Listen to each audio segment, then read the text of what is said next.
আসসালামু আলাইকুম, কেমন আছেন সবাই? আল্লাহর অশেষ রহমতে আমিও ভালো আছি। আজকে তৈরি করে দেখাবো একদম ইউনিক স্টাইলে কাঁঠালের বিচির মজাদার রেসিপি। আশা করি রেসিপিটি ভালো লাগবে। তো অনুরোধ করবো একটি লাইক দিয়ে সম্পূর্ণ ভিডিওটি দেখার জন্য। তো এর জন্য এখানে মাত্র 1 টেবিল চামচ তেল দিয়েছি একটি হাঁড়িতে।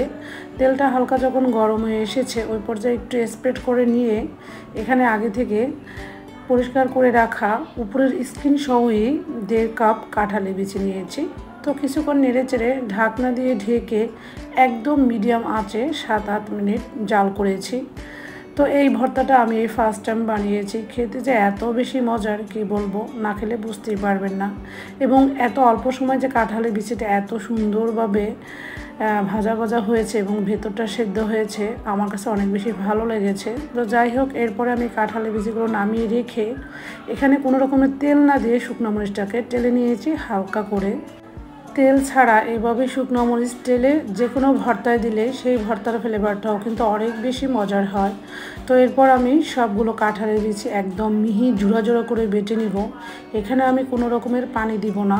দেখতে পাচ্ছেন আমি কিভাবে বেটে নিচ্ছি, একদম জোড়া জোড়া হয়েছে। তো এখন আমি দ্বিতীয় স্টেপে চলে যাব। তো আমি আবারও সবগুলো একসাথে একবার একটু বেটে নিয়েছি।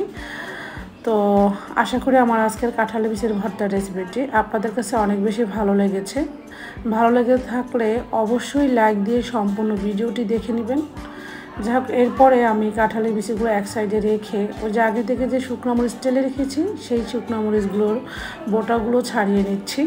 তো আমি আমার টেস্ট অনুযায়ী ঝালটা দিয়েছি, আপনারা আপনাদের পছন্দ মতো মরিচ বাড়িয়ে কমিয়ে নিতে পারেন। এরপরে আমি একটু স্বাদ মতো লবণ দিয়ে মরিচগুলোকে ভালোভাবে গুঁড়ো করে নিয়েছি। এরপর এখানে বড় সাইজের 2টি পেঁয়াজ কেটে কুচো করে নিয়েছি। এখন পেঁয়াজগুলো এমনভাবে চটকে একদম নরম করে ফেলবো যাতে পেঁয়াজের রসটা বের হয়, যেই রসটাই ভর্তাটাকে বেশি মজার করবে। তো ভর্তার স্বাদ দ্বিগুণ বাড়িয়ে দিতে এখানে 1.5 টেবিল চামচ সরিষার তেল দিয়ে পেঁয়াজ মরিচটাকে আবারও একবার খুব ভালোভাবে মাখিয়ে নিচ্ছি। দেখতে পাচ্ছেন কতটা লোভনীয় লাগছে।